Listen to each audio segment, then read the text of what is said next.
আমিও রান্না করে ফেললাম বিখ্যাত হাঁসের মাংস। তো হ্যালো, আসসালামু আলাইকুম বন্ধুরা, সবাই কেমন আছেন? আশা করি সবাই ভালোই আছেন।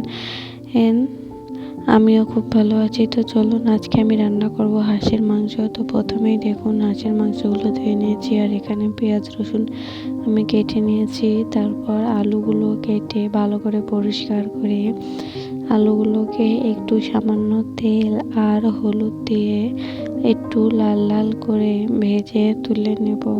তো দেখুন, এখানে বেশিও আমি ভাজিনি, সামান্য লাল লাল করে সবগুলো আলু সুন্দরভাবে ভেজে নিয়েছি। আলুগুলো ভাজলে মাংস সাথে খেতে ভালো লাগে। তো এবার আমি এই তেল, কাঁচা মরিচ আর পেঁয়াজ দিয়ে তেল দিয়ে একটু নেড়ে সামান্য জিরা, তেজপাতা, গোটা মশলা আর আদা রসুন বাটা দিয়ে দেব।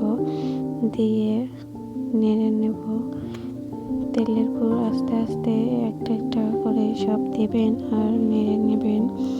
এখানে আমি দেখুন সুন্দরভাবে নেড়ে নিয়েছি। এরপর দিয়ে দেব আর একটু পেঁয়াজ আর রসুন দিলে হয় কি, মাংসটা খুব ভালো লাগে খেতে। আর রসুনগুলো তো ওয়াও, জাস্ট ওয়াও, সুন্দর লাগে খুব খেতে।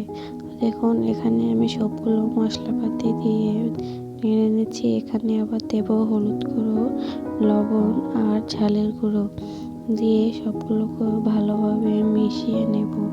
মিশিয়ে নেওয়ার পর আমি সামান্য পানি দেব। সামান্য পানি দিয়ে একটু গরম বলক তুলে নেব।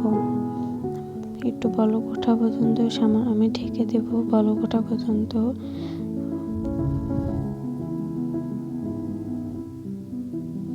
তো দেখুন, এখানে বলক উঠে গেছে। এখন আমি এই মাংস আগে থেকে পরিষ্কার করে রেখেছি এই মাংসগুলো আমি দিয়ে দেবো।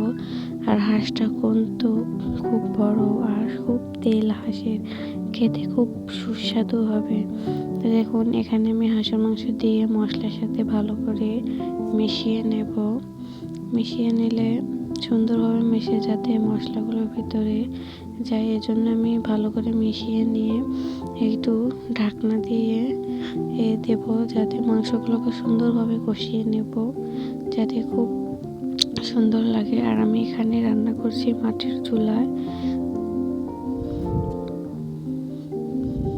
এরপর দিয়ে দেব আলুগুলো দিয়ে আর একটু সামান্য কষিয়ে নেব। কষিয়ে আর একটু সামান্য ঢেকে দিয়ে ভালোভাবে কষিয়ে নেব, যাতে দেখুন, আর মাংস থেকে দেখুন কত তেল বেরিয়েছে। মাংসটা খুব সুস্বাদু হবে খেতে। এখন আমি পানি দিয়ে দিয়েছি, ঝোলের পানি দেওয়ার পরে সামান্য আমি এখানে মশলা বেটে নিয়েছি, কালো ফল, সাদা ফল আর গোটা মশলাগুলো বেটে নিয়ে দিয়েছি। তো দেখুন, এখানে ফাইনাল লুক আমার হাঁসের মাংসর। নামিয়ে নিয়ে একটু সামান্য উপর থেকে জিরার গুঁড়ো দিয়ে দিলাম।